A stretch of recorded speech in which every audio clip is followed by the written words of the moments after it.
আরিফ, একটা প্রশ্ন করি? হ্যাঁ, করো না। তুমি প্রশ্ন করলে উত্তর না দিয়ে থাকতে পারি? তুমি কি সত্যি সুখী আমার সাথে, মানে আমাদের এই জীবনটা নিয়ে? তুমি কি চাইছো সত্যটা, না সুন্দর কোনো উত্তর? সত্যটাই চাই, কারণ সুন্দর উত্তর তো আমরা অনেকবার অভিনয় করেছি, ঠিক? ভালোবাসা করে বিয়ে করলে একটা জিনিস মনে রাখতে হয়, স্বপ্ন আর বাস্তবতার মাঝখানে অনেকটা হাঁটতে হয়। আমি তোমায় ভালোবাসি সেটা তো জানো, কিন্তু বিয়ের পর সবকিছু এত হিসেবই হয়ে যায়। তোমার মুখের হাসি গোনার সময় পাই না, শুধু বিলের হিসেব, দায়িত্বের ভার। হ্যাঁ, আমিও তো ঠিক এটাই ভাবি। আগে রাতে গল্প করতে করতে ঘুমোতাম, এখন ঘুমিয়ে পড়ার আগে দেখি কে কতটা ক্লান্ত।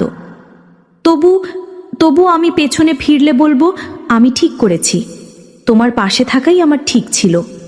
তুমি জানো, সুখ মানে সবসময় হেসে থাকা না।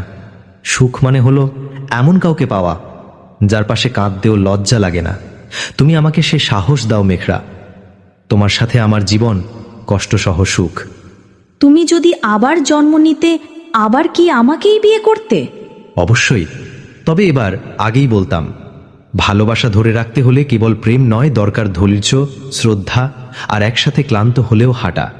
তুমি পাশে থাকলেই আমি হাঁটবো আরিফ, যত দূরই হোক, যত কঠিনই হোক।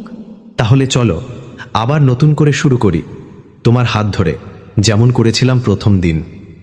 ভালোবাসা মানেই রূপ কথা নয়, বিয়ে মানেই চিরসুখ নয়, কিন্তু যদি সত্যি মন থেকে চাও, একে অপরকে বোঝো, তবে বাস্তবতাও হয়ে ওঠে গল্পের চেয়েও গভীর এক নিঃশব্দ প্রতিজ্ঞা, সাথে থাকার।